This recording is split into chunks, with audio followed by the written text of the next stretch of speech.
কোন মুসলমান যদি রাজ্য সরকারকে সাপোর্ট করে নবীর হাদিস অনুযায়ী তার ঈমান থাকবে না, থাকবে না, থাকবে না। সে যদি পীর হয় বেঈমান পীর, পীরজাদা হয় বেঈমান পীরজাদা, মুফতি হয় বেঈমান মুফতি, ইমাম হয় বেঈমান ইমাম। কোন মায়ের লাল থাকো আমার ফতোয়া কাটে দাও।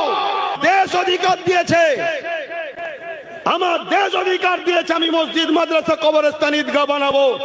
কেন্দ্র সরকার যে আইন করেছে ওই আইন সংবিধানের বিরুদ্ধে, তার বিরুদ্ধে আমাদেরকে লড়তে হবে। ঠিক তেমনি এই লড়াই করার অধিকারটাও সংবিধান আমাদেরকে দিয়েছে। আমরা আমাদের রাজ্যে আন্দোলন করব। রাজ্য সরকারের বলার অধিকার নাই যে আমার রাজ্যে তোমায় করা যাবে না, এটা তোমার ব্যক্তিগত সম্পদ নয়।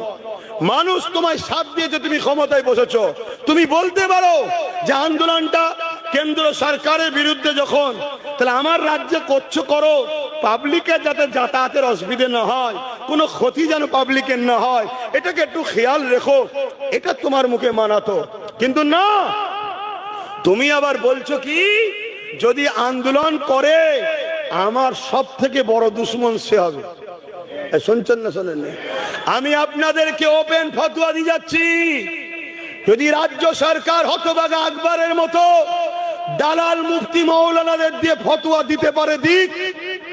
আমি ওপেন ফতোয়া দিচ্ছি, রাজ্য সরকার যদি এই কথাকে উইথড্র করে না নেয় যে আমার ওটা বলা ভুল হয়েছিল, আমি এই কথাকে ফেরত নিলাম, যদি এই কথা না বলে কোন মুসলমান যদি রাজ্য সরকারকে সাপোর্ট করে নবীর হাদিস অনুযায়ী তার ঈমান থাকবে না, থাকবে না, থাকবে না।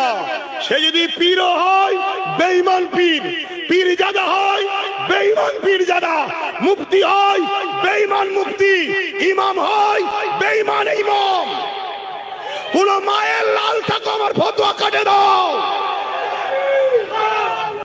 আমার নবীর দিনকে নিয়ে ছেলে খেলা হচ্ছে। তোমার এত বড় স্পর্ধা, আমার মসজিদের জন্য আমি কথা বলতে পারবো না, আমার মাদ্রাসার জন্য কথা বলতে পারবো না, আমার কবরস্থানের জন্য কথা বলতে পারবো না, এই বলার অধিকার আছে না? না, ঘুষ করে কাজ করো মুসলমান, আর না হয় কি হবে শোনো। সূরা বাকারাতে আল্লাহ বলছে তোমরা আমাকে আর আমার হাবিবকে ভুলে যাদের দিকে তোমরা থাকবে আমি আল্লাহ তাদের দ্বারা তোমাদেরকে মিটাবো। শুনছেন? অলরেডি দেখো না, বিজেপি শাসিত রাজ্যগুলোই মুসলমান মরছে বিজেপির হাতে, আর বাংলাতে